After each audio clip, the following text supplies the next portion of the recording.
volta com o quarto e último bloco do programa Despertar da Consciência. Hoje, falando sobre infância espiritual. Estamos aqui na TV Mundo Maior, TVC Canal 13 e demais afiliadas. Sebastião, vou começar então aqui já esse bloco fazendo uma leitura. Página 292 para quem quiser estar nos acompanhando. O questionamento que se coloca à luz da doutrina dos espíritos é por que razão o Pai, em espírito e verdade, desmaterializado pelo Cristo de maneira tão sublime, ainda necessita, a exemplo do bezerro de ouro dos tempos primitivos, de objetos, de rituais, de sacrifícios, feitiçarias e outras tantas formas de negociatas com o plano espiritual para atender, muitas vezes, a interesses escusos e inconfessáveis? Por outro lado, como se realiza a intercessão espiritual em relação a tais práticas quando, via de regra, nem sempre a ignorância de quem as utiliza está associada à má intenção, embora a imaturidade que ainda caracteriza determinados estágios evolutivos nas experiências reencarnatórias? E, por fim, quais as consequências para o espírito quanto à responsabilidade diante das leis morais e do progresso? Muitos questionamentos, né? Então, você quer que eu vou lendo pausadamente para você dar uma explanada para a gente? Como você é a leitora do livro, e como nosso telespectador também às vezes já esteja lendo, essas perguntas foram feitas para vocês. Não é verdade? Mas é uma maneira descontraída da gente brincar. Na realidade, elas são respondidas na sequência. Nós podemos pontua cada uma, a gente vai dar um norte, mas na sequência do texto seriam as respostas dessas perguntas. Mas vamos lá, a primeira. Então, eu vou começar aqui novamente o questionamento que se coloca à luz da doutrina dos espíritos é: por que razão o Pai, em espírito e verdade, desmaterializado pelo Cristo de maneira tão sublime, ainda necessita, a exemplo do bezerro de ouro dos tempos primitivos, de objetos, de rituais, de sacrifícios, feitiçarias e outras tantas formas de negociatas com o plano espiritual para atender, muitas vezes, a interesses escusos e inconfessáveis? É uma forma de, realmente, como você colocou, né, um questionamento para nós leitores, porque realmente, se a gente parar para fazer essa análise, ele precisa de que a gente faça isso? Na verdade, realmente é um questionamento que cabe muito bem para nos pontuar sobre essa nossa imaturidade mesmo, nossa infância espiritual, mas eu quero a sua resposta. Então, só fazer um comparativo. Para o corpo, o espírito é esse Deus. O espírito não necessitaria de comer, porque o alimento do espírito, segundo a ministra veneranda na obra Nosso Lar de André Luiz, é o amor. Para ele bastaria amar. Mas lembrando-nos de Jesus, eu sou o bom pastor. Eu conheço as minhas ovelhas e as que são minhas reconhecem a mim. Então, que já estão nesse espírito que se alimentaria só de amor. Mas existem outras ovelhas que não estão neste aprisco. E é necessário que eu as traga e se torne um só rebanho, um só pastor.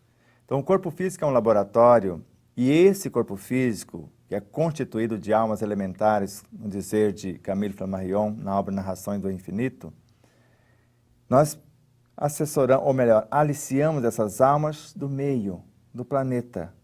E nós queremos expandir a nossa consciência. E nós precisamos, como Deus desse universo que está sendo criado, o corpo físico, que é a nossa criação, entender o tamanho evolutivo desses elementais. Eles precisam ainda do holocausto, que é a hora que você mata o alimento, tanto mineral, quanto vegetal, quanto animal, porque agora não dá, porque todos os seres são vivos. Então eles precisam do holocausto. Eles precisam dessa oferta, da oblação. Eles precisam desse ritual, do mastigar, do olhar, eles precisam dessa magia. Eles não sabem quem é que vai levar cada coisa para o seu lugar. Eles fazem algumas partes. Por exemplo, o holocausto, o matar para se alimentar. Isso o corpo físico vai saber fazer com os seus instintos. A oblação, às vezes ele já não sabe o que ofertar. Sou eu, a consciência, que oferta a ele as oportunidades para crescer.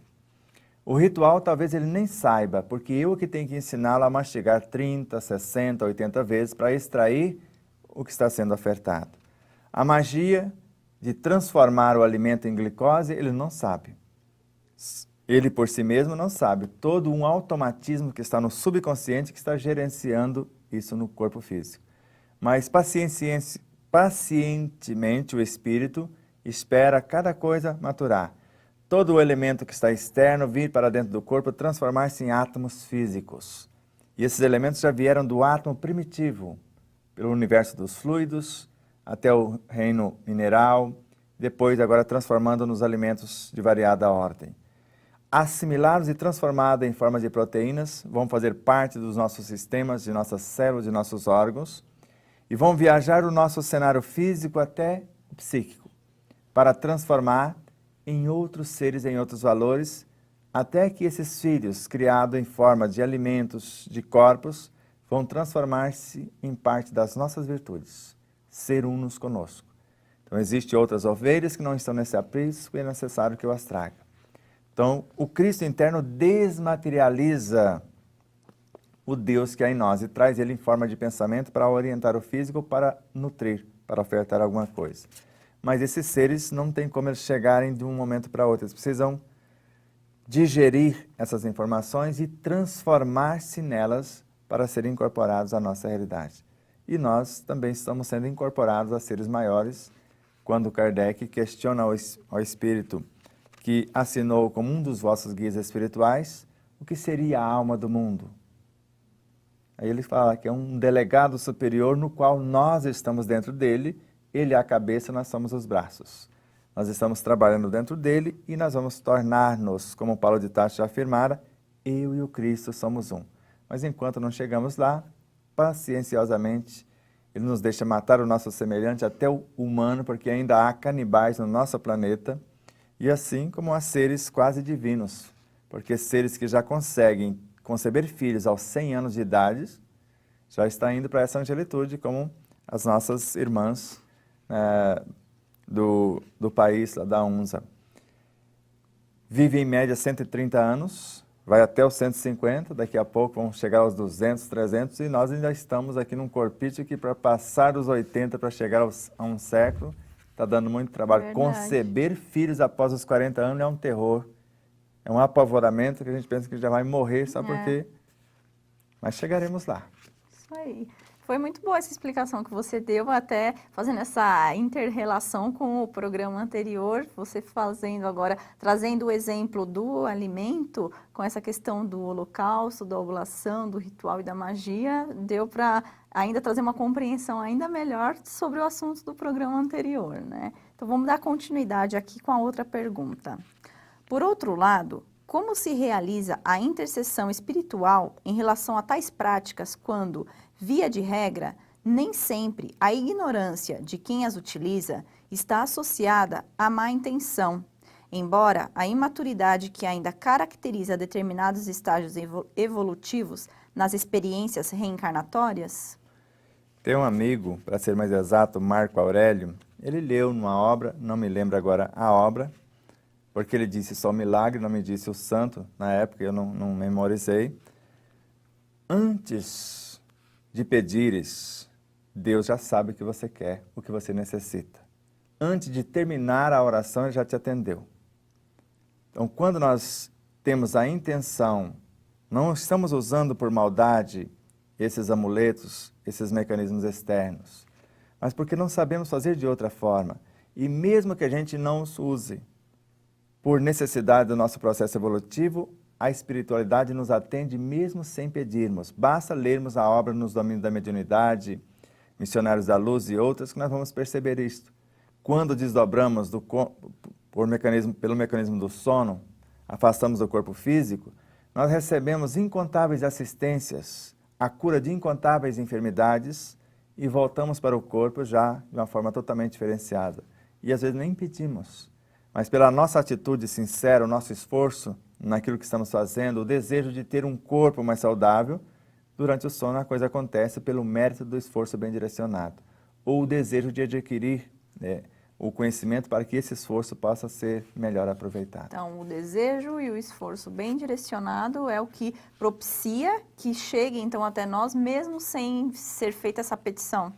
Exatamente. O ideal seria o que está na página 162 do livro, quando nós lemos esse parágrafo.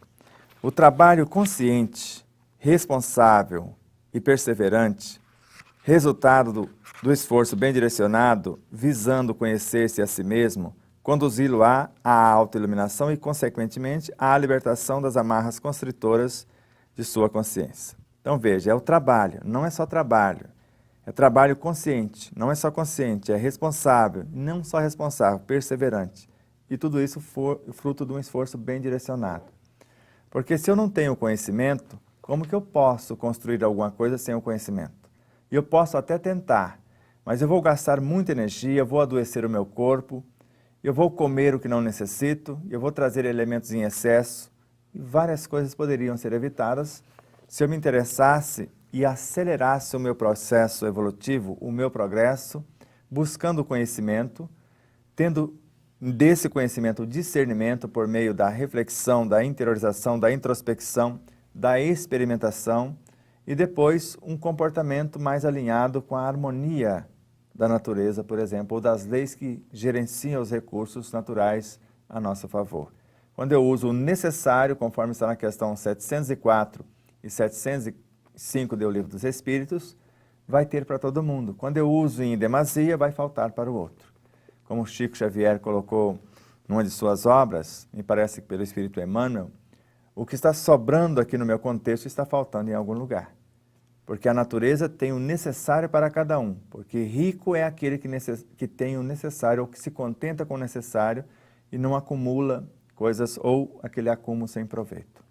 Ok. Se possível, de maneira bem sucinta, responder essa última questão, então, né?